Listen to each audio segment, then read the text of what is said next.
Normal delivery అయ్యే వాళ్ళలో ఎక్కువ బ్యాక్ పెయిన్ మనం చూడొచ్చంటారా? సిజేరియన్‌లో చూడొచ్చంటారా?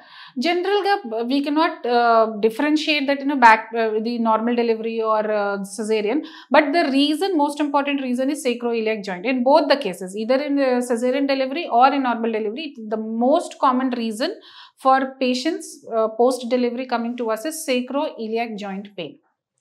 ఈ కండిషన్లో పేషెంట్స్కి బటక్లో నొప్పి ఎక్కువ అవుతుంది, కూర్చున్నప్పుడు నొప్పి ఎక్కువ అవుతుంది, కూర్చుని లేస్తున్నప్పుడు ఇబ్బంది అవుతుంది. ఓకే, వాకింగ్ చేసినప్పుడు they are comfortable only. So ఇది ప్రాబ్లం ఉంటే post pregnancy, that means you are having sacroiliac joint. So post pregnancy అంటేనే మనకి ఎర్లీ ఏజ్ గ్రూప్లో మనకి కనిపిస్తుంది కాబట్టి, సో ఈ టైంలో వాళ్ళు పిఆర్పి తీసుకుంటే ఎంతవరకు మేనేజ్ చేసుకోగలుగుతారు ఎన్ని ఇయర్స్ వరకు అని? ఒకసారి వెంటనే మీరు ఐడెంటిఫై చేస్తే that what this is the problem, PRP recover చేస్తారు కదా.